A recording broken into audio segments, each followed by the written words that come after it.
이 본문은 양과 염소의 비유로 마태복음에 나오는 천국 비유의 결론과 같은 말씀입니다. 지상의 천국, 소위 신앙의 공동체에 함께 살았던 그 공동체에 속한 사람들, 마침내 세상 끝에 하나님이 심판하는 이 심판의 자리에 나오게 될 것이다 라고 말씀합니다. 지상의 천국에도 언젠가는 그 종말이 올 것이다. 그리고 지상에 존재하는 모든 사람들은 그가 참된 천국 시민인지 아닌지 가면을 쓰고 지상의 천국에 공존하고 있는지 심판을 받게 될 것이다 라고 말씀합니다. 지상의 천국에는 천국 창고에 드릴 알곡이 있는 반면에 그들을 가리켜 양이라고 합니다. 가라지같이 자신의 실체를 위장하고 가면을 쓰고 있다가 마지막 날에 그 본색이 만천하에 드러나게 될 것이다 라고 말씀합니다. 우리 좋은나무교회 성도 여러분은 모두 다 양으로서 하나님이 예비하신 나라를 상속하는 그런 귀한 성도님들 되시기를 바랍니다. 이 지상의 천국에는요, 천국 시민이라고 부르면서 그에 걸맞는 삶을 삶으로 그가 마지막 하나님의 심판 때에 그에게 하나님이 예비하신 보상을 받는 사람이 있는 반면에 지상에 있는 동안은 자신을 위장하고 가면을 쓰고 누구도 그가 하나님 나라의 상급을 받는 사람이 아니라고 생각하지 않을 정도로 자신을 위장하고 살았던 사람이 있습니다. 우리는 이 땅에서 내가 살았던 소위 신앙의 공동체 지상 천국에서 그가 살았던 신앙의 삶으로 심판을 받게 될 것입니다. 이 천국 시민이 부족하다느니 실수를 안 했다라는 것이 아니라 그가 심판받는 중요한 심판의 지침이 있습니다. 그것이 뭐냐? 그가 살았던 삶의 동기와 그가 살았던 삶의 목적이 무엇이냐를 가지고 심판을 받게 될 것입니다. 죄에 물든 세상, 그리고 자신의 욕망을 위해 살았던 사람은 그가 비록 자신을 천국 시민이라고 주장하지만 그가 살았던 그의 육신적 삶으로 그는 영원한 심판을 피할 수가 없을 것입니다. 이 지상에 사는 동안 우리는 얼마든지 우리를 위장시킬 수가 있습니다. 가장할 수도 있습니다. 가면을 쓰고 살 수도 있습니다. 그런데 세상 끝날에는 더 이상 속임수가 없습니다. 가면을 쓰고 심판대 앞에 설 사람도 없습니다. 우리 성도 여러분, 세상에 나올 때 여러분들이 쓰고 나오는 것이 있습니다. 그게 뭡니까? 가면입니다. 천사의 가면을 쓰고 나오시죠?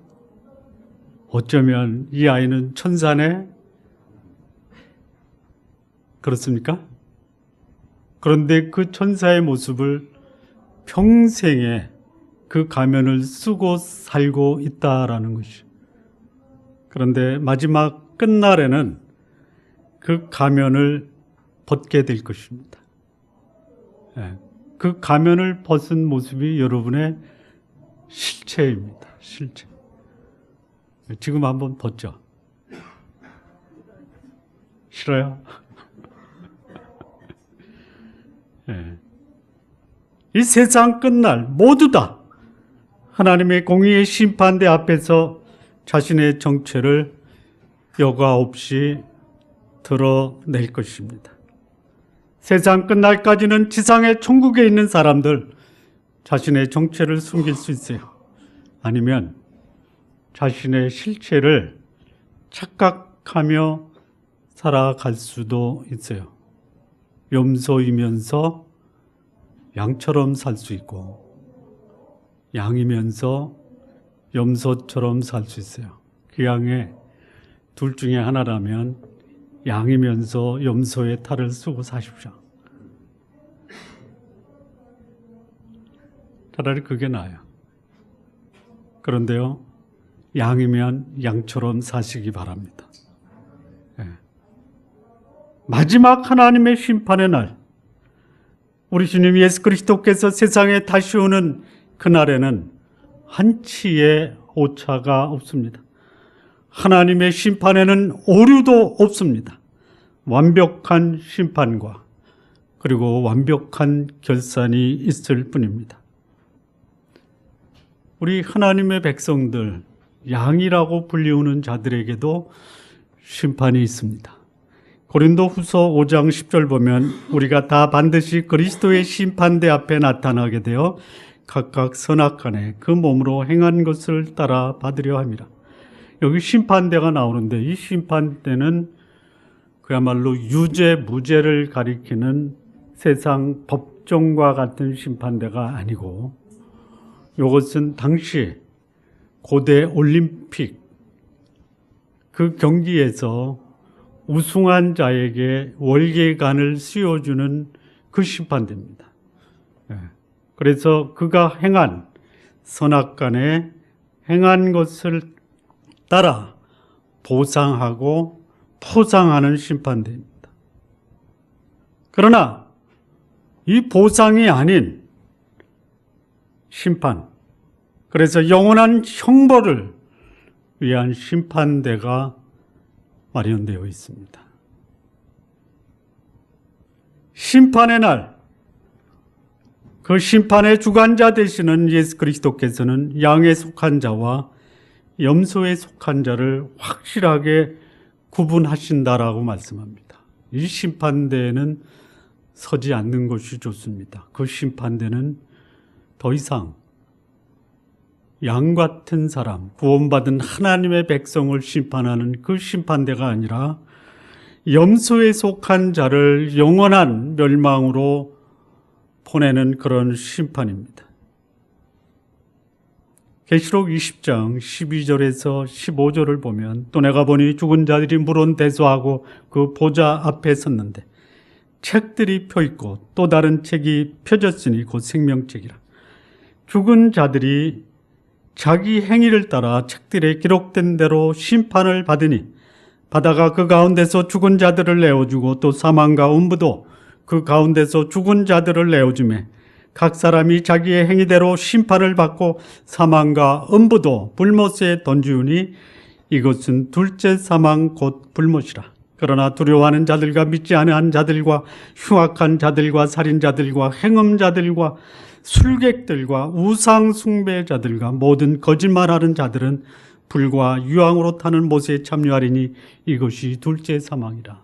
염소에 해당되는 자들이 받는 심판, 그 심판의 결과는 영원한 불못 둘째 사망입니다.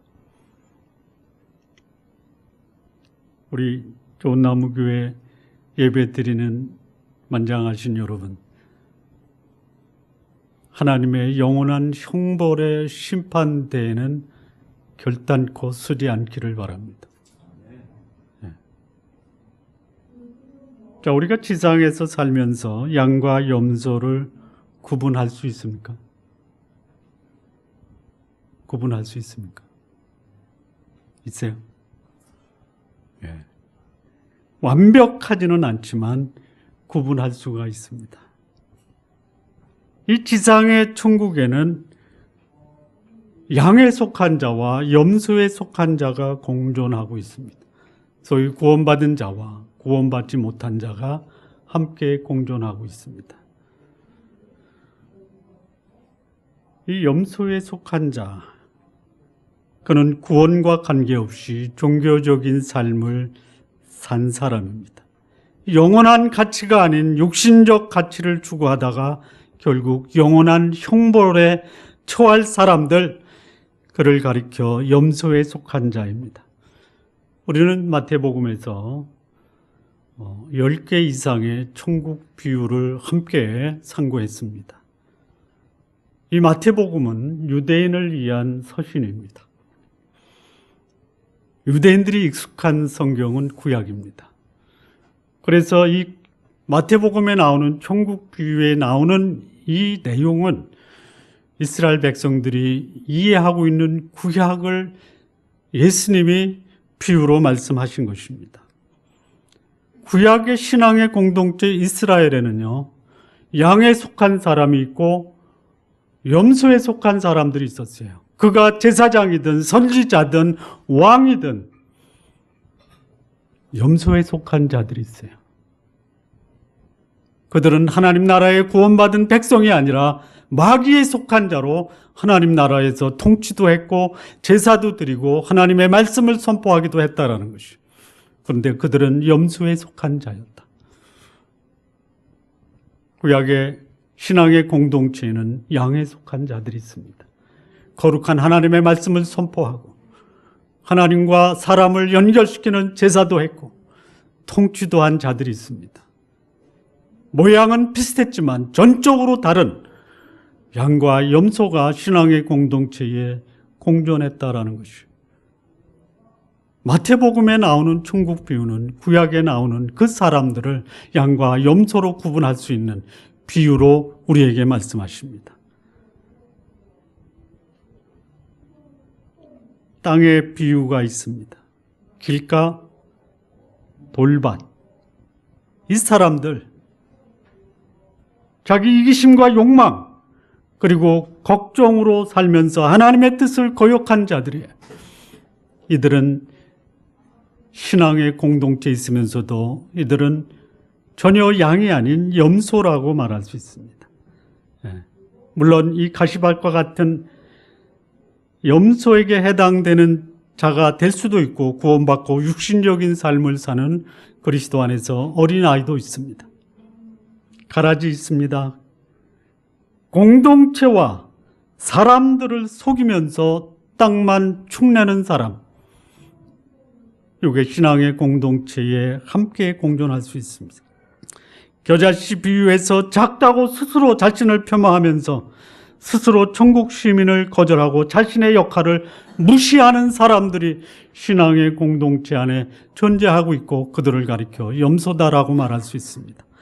누룩의 비유, 보이지 않는다고 자신의 역할을 하지 못해서 먹을 양식을 썩을 양식으로 변화시키는 사람들. 밭의 감추인 보화, 눈에 보이는 소중한 가치 있는 보물을 외면하고 자신 앞에 보이는 욕망 앞에 참된 가치를 외면하는 자입니다. 포도원의 품꾼의 비유에서 은혜를 도리어 원망과 불평으로 바꾸는 자, 천국 잔치, 더러움과 이기심으로 천국 잔치에서 쫓겨나는 자, 열 처녀의 비유에서 준비성 없이 게으름에 빠져 잔치에 들어가지 못한 자들, 이런 자들이 염소에 속한 자들이다라고 말씀을 드릴 수 있습니다. 달란트 비유에서 한 달란트를 받아 그것을 주인이 무서워 땅에 감추어 악하고 게으르다라고 책만 받은 그 사람, 염소에 속한 사람입니다. 물론 이 천국 비유에서 양에 속한 자, 구원받고 거룩하며 열매 맺는 삶을 살았던 자들도 있었습니다. 땅의 비유에서 좋은 땅, 많은 결실을 해서 그것을 누리고 나누면서 살았던 그 사람, 양에 속한 사람입니다. 가라지의 비유, 알곡처럼 사람들에게 양식이 되어준 그 사람. 겨자씨의 비유에서 작았지만 그러나 작다고 자신을 폄하하고 자신의 가치를 무시한 것이 아니라 오히려 큰 나무로 성장하는 기대를 가지고 그 기대에 걸맞게 성장하여 새들에게 안식처를 제공했던 이 사람, 그는 양에 속한 사람입니다. 겨자씨의 비유, 보이지 않게 밀가루 속에 스며들어 양식이 되게 했던 사람, 밭의 감추인 보화에서는 가치 있는 것에 자신의 삶을 헌신할 수 있었던 그 사람, 양에 속한 사람입니다. 포도원 품꾼의 비유에서 주어진 하나님의 은혜에 감사하며 살았던 그 사람, 천국 잔치의 비유에서 길거리에서 초청받아 주인이 준비한 예복을 입고 거룩하게 잔치에 참여한 그 사람, 양에 속한 사람입니다. 열처녀의 비유에서 등과 기름을 준비해서 신랑이 왔을 때 곧바로 잔치 자리에 들어갔던 그 사람, 달란트의 비유에서 5달란트와 2달란트를 받아 착하고 충성되게 자신의 역할에 순종해서 칭찬받았던 사람, 양에 속한 사람입니다.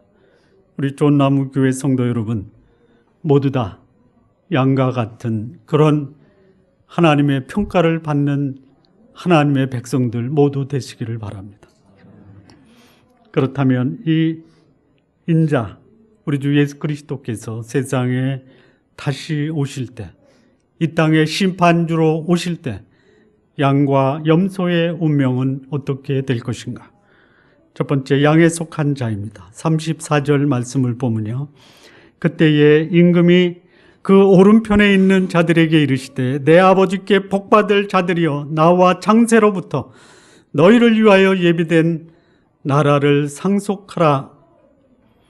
양에 속한 자는 하나님께 복을 받습니다. 내 아버지께 복을 받을 자들이요, 창세로부터 예비된 나라를 하나님께서 그들에게 상속하신다라고 말씀합니다.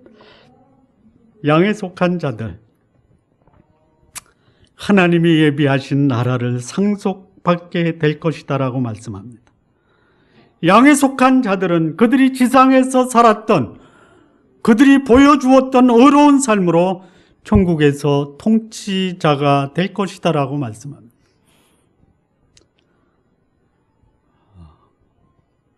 하루 굶고 엿새를 푸짐하게 먹겠다면 하루 굶을 때 원망과 불평하시면서 굶겠습니까? 아니면 내일을 기약하면서 오늘은 굶어도 나에게 내일이 있다 하면서 기대하는 마음으로 그 하루를 금식하시겠습니까?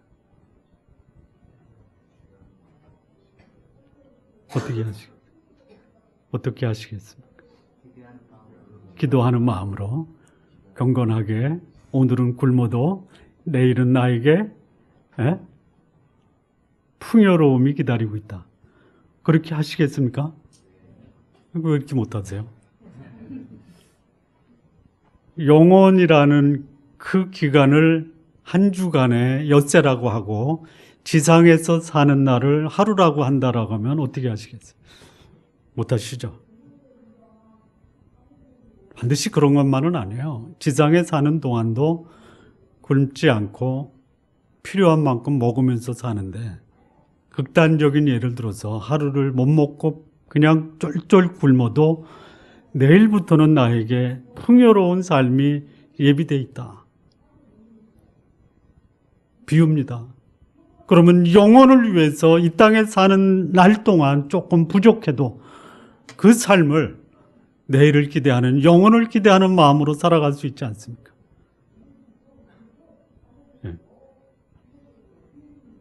이 본문은 뭐라고 말씀하냐면 창세로부터 너희를 위하여 예비된 나라를 상속하라. 우리를 하나님은 이 땅에서 하나님을 믿고 그에 걸맞는 삶을 사는 자에게 영원한 하나님 나라의 나라를 상속하는 통치자가 되게 하실 것이다라는 것이죠. 근데 그들이 이 땅에서 어떤 삶을 살았느냐? 영원한 하나님 나라의 통치자가 되기 위해서 오늘 우리가 살아야 될 삶의 모습이 뭐냐? 35절, 36절, 37절과 40절 말씀입니다. 내가 줄일 때에 너희가 먹을 것을 주었고 목마를 때에 마시게 하였고 나그네 되었을 때에 영접하였고 벗었을 때에 옷을 입혔고 병들었을 때에 돌아보았고 옥에 갇혔을 때에 와서 보았느니라. 이에 의인들이 대답하여 가로되 주여 우리가 어느 때에 주의 줄이신 것을 보고 공개하였으며 목마르신 것을 보고 마시게 하였나이까. 40절입니다. 임금이 대답하여 가라사대 내가 진실로 너희에게 이르노니 너희 여기 내 형제 중에서 지극히 작은 자 하나에게 한 것이 곧 내게 한 것이니라 하시고, 이 양에 속한 사람의 삶의 모습이 뭐냐? 이 세상에서 힘이 없고 연약하고 지극히 작은 자, 즉 배고픈 자, 목마른 자, 나그네, 헐벗은 자, 병든 자, 옥에 갇힌 자를 돌아보는 그 삶이 양에 속한 사람의 삶의 모습이다라는 것이. 우리 성도 여러분, 우리 성도님들은 모두 다 양에 속한 사람의 삶으로 인생을 사시기를 바랍니다. 잘 돼요? 하고 싶으시죠? 하시기 바랍니다. 내가 양에 속한 자인지 확인하는 것 두 가지 방법이 있습니다. 이 두 가지에 다 오케이, 예스를 해야 돼요. 첫째는 뭐냐? 나를 위해서 내 죄를 감당하시고, 그리고 그를 믿음으로 나를 의롭다 하시고 하나님의 자녀로 삼아주신 예수 그리스도, 그분을 나의 구주와 주님으로 영접한 이 믿음과 이 믿음에 대한 고백이 선행되어야 합니다.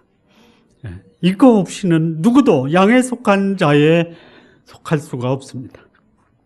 로마서 10장 9절 10절을 보면 내가 만일 내 입으로 예수를 주로 시인하며 또 하나님께서 그를 죽은 자 가운데서 살리신 것을 내 마음에 믿으면 구원을 얻으리니 사람이 마음으로 믿어 의에 이르고 입으로 시인하여 구원에 이르느니라. 이런 고백이 진심이고 또 이런 고백으로 인해서 하나님이 나를 구원하셨다라는 것을 증명하는 것은 입술의 고백으로 끝날 수가 없다라는 것이. 이 고백이 진심이라면 자신의 삶으로 그 고백을 증명해야 됩니다. 연약한 사람, 병든 사람, 옥에 갇힌 사람, 목마른 사람, 이런 사람들을 존귀히 여기고 그들의 아픔과 고통을 함께 짊어질 수 있는 삶이 내가 입술로 예수 그리스도를 구주와 주님으로 고백한 것을 삶으로 증명하는 것입니다. 여러분, 이 염소 같은 사람은 어떤 사람이냐면 예배를 드리면서도 힘없고 연약한 자를 업신 여깁니다. 그들을 무시하고 외면하고 억압하면서도 자신이 마치 양이라고 주장하는 사람, 이 사람들 염소입니다. 염소.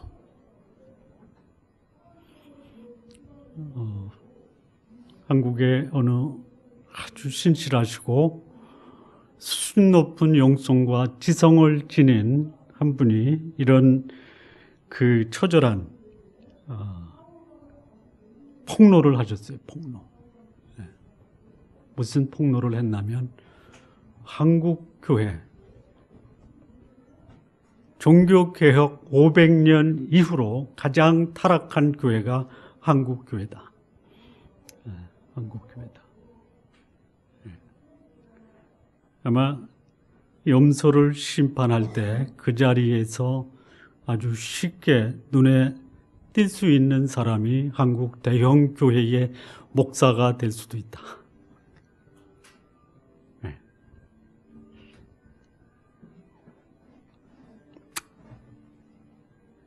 구원받았다라고 고백하는 자신의 입술을 행동으로 보여주지 않으면 그는 염소일 뿐입니다.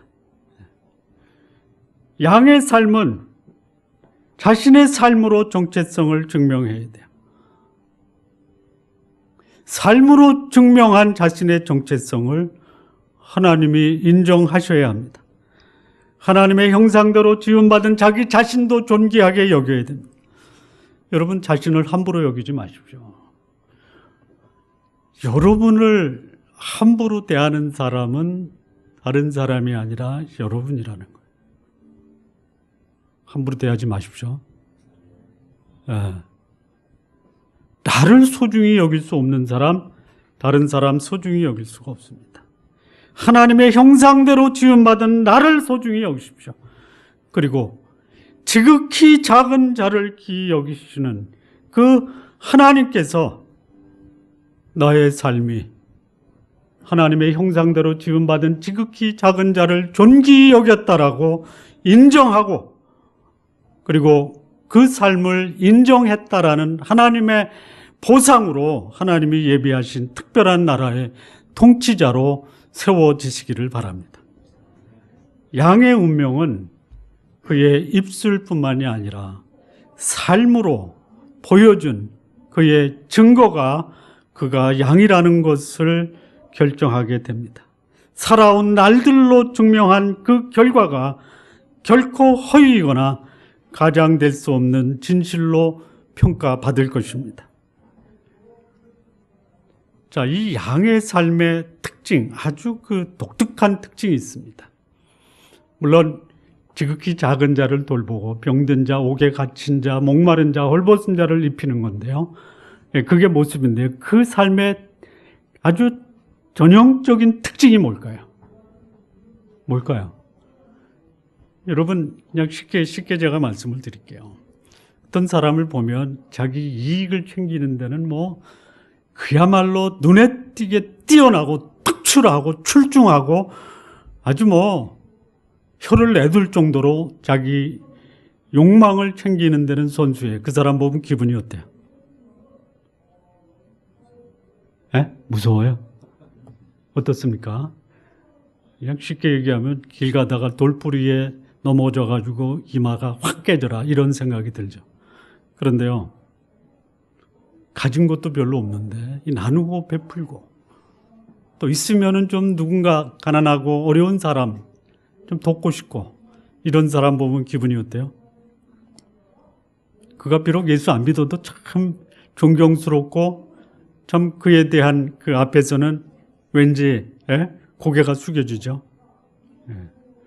자, 이 양에 속한 사람의 아주 특별한 특징이 뭐냐? 손해보는 것에 익숙하다.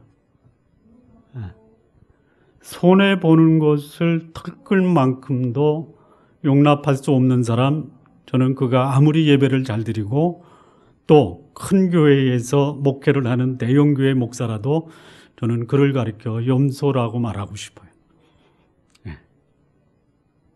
자신의 재물과 세상에서 외면당하고 버림받은 자에게 드린다라는 것이, 어떻게 저럴 수 있을까? 그런 사람이 양입니다. 양. 오히려 손해보는 삶이 자신의 삶을 아름답게 만든다라는 그 놀라운 비밀을 알고 있는 사람이, 나눠줌으로 자신의 삶도 아름답고 나눠줌으로 그 도움을 받는 사람의 삶도 아름답게 하는 그 사람이 바로 양이다라는 것이에요. 여러분, 손해보는 삶이 결코 손해보는 삶이 아닙니다. 그게 보상받고도 넘치도록 남는 그 삶이 손해보는 삶이에요. 이같이 너희 빛을 사람 앞에 드러내어 저희로 너희 착한 행실을 보고 하늘에 계신 너희 아버지께 영광을 돌리게 하라. 흩어 구제하여도 풍족하게 된다라고 말씀합니다. 양과 같은 사람, 손해보는 삶. 그러나 지상에서는 조금 손해보는 것 같아도 영원한 삶을 위해서는 그 삶이 가장 복된 삶. 우리는 얼마 되지 않는 이 지상의 삶을 영원한 축복의 삶으로 보상받는 삶을 위해서 우리는 나의 삶을 누군가에게 나누어 줌으로 손해보는 삶을 사는 그런 성도님들 되시기 바랍니다. 자, 두 번째, 염소에 속한 자입니다. 41절 말씀을 보시겠습니다. 또 왼편에 있는 자들에게 이르시되 저주를 받은 자들아, 나를 떠나 마귀와 그 사자들을 위하여 예비된 영영한 불에 들어가라. 이 염소에 속한 자는 다른 말로 말하면요, 마귀와 그의 사자들에게 속한 자다. 염소에 속한 자는 저주를 받아서 마귀와 그의 사자들을 위해 예비된 영영한 불에 들어간다라고 말씀합니다. 여러분, 이 영영한 불을 다른 말로 말하면 지옥이라고 하는데요. 지옥은 사람들을 위해서 예비된 것이 아닙니다. 예. 이 지옥은 누구를 위해서 예비됐냐? 마귀와 그의 졸개들을 위해서 예비된 것이죠. 그런데 거기에 염소, 즉 지상에서 하나님 나라에 함께 공존했던 그의 삶이 자신의 욕망과 자신의 이기심만 위해 살았던 염소와 같은 사람들을 위해서 마귀와 그의 졸개를 따라 그 염소에 속한 자들이 따라서 지옥에 간다라는 것이. 지옥은 사람을 위해서 예비한 것이 아니에요. 예. 여러분, 불신자들에게 한번 얘기해 보세요. 너 지옥 갈래? 그러면 어떻게 반응할까요? 너 죽을래? 예. 곧 죽어도 지옥에 가면서 지옥 가라고 그러면요, 당연히 가야지 해야 되는데 그렇게 얘기하면 기분 나빠한다라는 것이죠. 그러나 피할 수가 없습니다. 피할 수가 없어요. 하나님께 속하지 않는 사람들은 피할 수 없이 그들은 마귀에 속한 자고 마귀를 따라 영원한 불에 들어가는 것이, 이 지상의 천국에 양의 탈을 쓰고 있지만 실상은 양이 아닌 염소와 같은 자들이 얼마든지 있다라는 것이. 이 염소 어떤 사람이냐? 자신의 배를 채우는데 정신 차리지 않고 주워 담습니다. 그러면서도 지극히 작은 자, 누군가의 도움이 없이는 삶을 영위하기 어려운 자들, 줄인 자, 목마른 자, 나그네, 헐벗은 자, 병든 자, 옥에 갇힌 자들을 외면하고 돌보고 있지 않다라는 것이.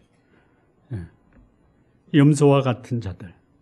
성경은 그들에 대해서 그들이 얼마나 이기적이고 자기 중심적인가를 말씀하고 있습니다.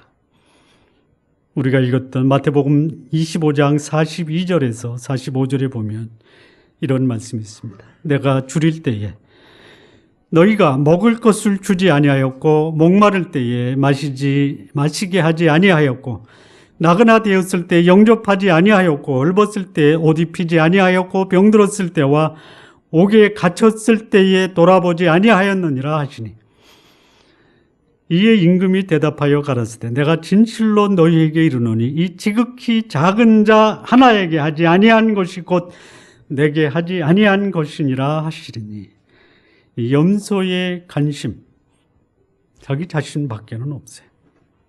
자기 주변에 도움을 필요로 하는 자에게는 철저히 외면하고 있는 사람들입니다. 이 역사 속에서요, 지극히 작은 자들을 외면한 개인, 그리고 나라는 그의 말로가 비참하기 이를 데가 없었다라는 것을 역사가 증명하고 있습니다. 한 예를 들어드리면 러시아, 기독교 국가였습니다. 그런데 그 러시아가 공산화가 되었습니다. 러시아가 공산화될 때 러시아 교회의 지도자들이 뭐 했는지 아십니까? 세 가지 했습니다. 첫째는 정권에 아부했습니다. 그리고 교권에 집착을 했습니다. 그리고 신학적 논쟁으로 의미 없는 시간을 소모했습니다. 그리고 노동자와 농민은 교회를 외면하기 시작합니다. 신학적 논쟁의 주제가 뭔지 아십니까? 모르시죠? 뭐 했냐면요, 러시아 교회의 종교 지도자들이 모여서 논쟁을 할 때 무슨 논쟁을 했냐? 바늘 끝에 천사가 몇 명이 올라갈 수 있느냐? 이거 가지고 논쟁을 했습니다. 우습지도 않아요? 우습죠? 지금도 그런 일이 벌어져요. 지금도. 어느 대형 교회에서 그 당회에서 의견이 둘로 나눠져가지고 이제 패싸움을 하는데, 패싸움의 이유가 뭐냐면 교회의 카텐을 무슨 색으로 할 것이냐.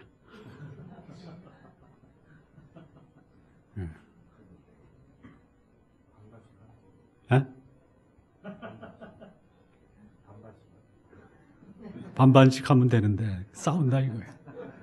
강대성의 카페트를 무슨 색으로 할 것이냐. 그리고 러시아는 공산주의 사상에 물든 혁명가들에 의해서 무너지고 만 것이. 여러분, 교회가, 아니 소위 신앙의 공동체에 속해 있는 사람들이 도움을 필요로 하는 사람들에게 도움을 주지 않고 자신의 욕망과 탐욕에 집중하다 보면 결국 우리가 외면한 그들에 의해서 우리가 외면당하게 된다라는 것이. 이 지상의 천국에도 양이 아닌 염소들로 인해서 작은 자들이 작다라는 것으로 고통당하고 있어요. 있는 자들은 탐욕과 거만으로 자신의 배를 채우는데 집중하고 있다는 것이. 우리 좋은나무 교회 성도 여러분, 저는 여러분 모두가 다 양의 심판을 받으시기를 바랍니다. 보상을 위한 심판을 받으시기 바랍니다. 그러기 위해서 내가 구원받았다라는 것, 예수 그리스도를 믿음으로 구원받았다라는 것을 가난하고 작고 억압받는 이들을 위해서 여러분의 작은 선행을 보여주시기 바랍니다. 구원을 입술의 고백만으로 하지 않고 삶을 통해 거룩함으로 사람들을 귀히 여기고 지극히 작은 자를 위해서 선행하심으로 증명해 주시기를 진심으로 바랍니다. 마무리 짓겠습니다. 역사는 하나님께로부터 시작이 되고 하나님이 역사를 마무리하십니다. 로마서 11장 36절에 이는 만물이 주에게서 나오고 주로 말미암고 주에게로 돌아갑니다. 영광이 그에게 세세에 있으리로다. 아멘. 이제 이 역사는 역사의 주인공이신 하나님에 의해서 마무리될 시간이 가까워 오고 있습니다. 그리고 하나님 앞에서 아주 잠시 살았던 나의 지상에서의 삶으로 심판을 받을 때가 반드시 올 것입니다. 예수 그리스도를 나의 구주와 주님으로 삼아 거룩한 삶을 살고 있는지 점검하시기를 바랍니다. 그저 종교적 삶을 위해서 나의 실체를 가리고 위장하면서 살아왔는지 아닌지 여러분 스스로 진단하시기 바랍니다. 마지막 날에는 나를 꾸밀 수가 없습니다. 가장할 수도 없습니다. 가면을 쓸 수도 없습니다. 예수 그리스도를 믿음으로 하나님 앞에 의롭다 하심을 얻고 하나님의 백성으로 나의 성품과 삶에 의롭다 하심을 얻은 자에 합당한 삶을 살았는지를 가지고 평가받으실 것입니다. 나의 신앙이 하나님 앞에 거룩하고 사람들을 귀히 여기며 살았으면 나의 삶은 양으로 평가되어 하나님 앞에 위대한 나라를 상속받아 통치자로 보상을 받을 것입니다. 그러나 나의 삶이 나만을 위한 삶을 위해 살아왔다면 나는 이기주의자, 욕망과 탐욕의 사람으로 평가되어 마귀와 그의 사자들을 위해 예비된 영영한 불에 들어가고 말 것입니다. 우리 좋은나무 교회 성도 여러분, 자신의 삶을 위해 최선을 다하셔서 아름다운 인생을 구가하시기를 바랍니다. 그러나 그것만이 아니라 지상의 삶이 끝나고 나의 삶을 평가하는 그날에 영광스러운 하나님이 예비하신 하나님 나라의 통치자로서의 삶을 위해 거룩하고 삶을 나누고 베푸는 삶을 함께 사시기를 진심으로 바랍니다. 기도하시겠습니다.